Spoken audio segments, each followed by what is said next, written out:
সালাম আলাইকুম। আপনাদের আজকে দুবলহাটি আজবাড়ির একটা ভিডিও দেখাচ্ছি। প্রচুর দিন পর আজবাড়িতে আসলাম। তা আমাদের দুবলহাটি আজবাড়ি দেখেছেন। এই যে আজবাড়ি ভালো ছিল আমরা ছোট থাকতে, তাই এখন বর্তমানে ভাঙ্গা চলে গেছে। তাই আপনাদের মাঝে একটা ভিডিও করে দেখাচ্ছি। দেখি আজবাড়ি ভাঙ্গা আজবাড়ি মোটামুটি ভালো আছে, দর্শক এখানে ভিডিও করতে এবং আসে।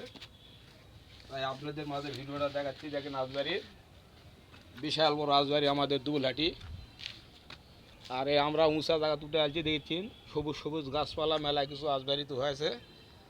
তা আপনাদের মাঝে ভিডিওটা দেখাচ্ছি দুবলহাটি আজবাড়ির।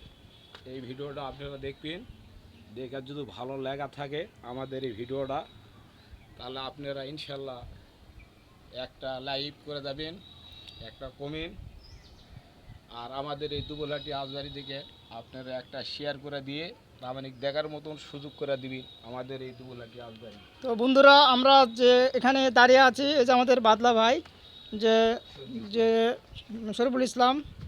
তো এই ভাইরা যেখানে উঠছে দেখেন এমন পরিস্থিতি এখানে, তো এই কন্ডিশনে ওঠা আপনাদের পক্ষে সম্ভব হবে না।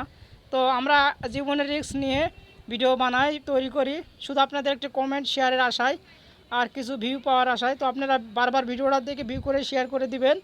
তো এইভাবে জীবনের ঝুঁকি নিয়ে আপনারা ভিডিও করতে আসবেন না, যেহেতু আমরা এসেছি এবং জীবনে ঝুঁকি নিয়ে এসেছি, আপনারাও আসবেন না। দেখেন এখানে এমনই পরিস্থিতি, যদি একটু কিছু হয়ে যায় আপনারা পড়ে যাবেন। তো বন্ধুরা, আপনারা ভালো থাকবেন। আর এভাবে আমরা বিভিন্ন জায়গায় গিয়ে ভিডিও করে থাকি, তো জীবনে ঝুঁকি নিয়ে। এটা আমাদের 200 বছর পুরাতনের রাজবাড়ি। এটা অনেক দিন পুরাতন, অনেকগুলো ইট খুলে খুলে গেছে বা নর্মাল হয়ে গেছে। এখানে যত বৃষ্টি হয়, বাদল হয়, কোনো সংস্কার তেমন ব্যবস্থা নেই, সরকারের আয়ত্তে আছে এটা। তো আমাদের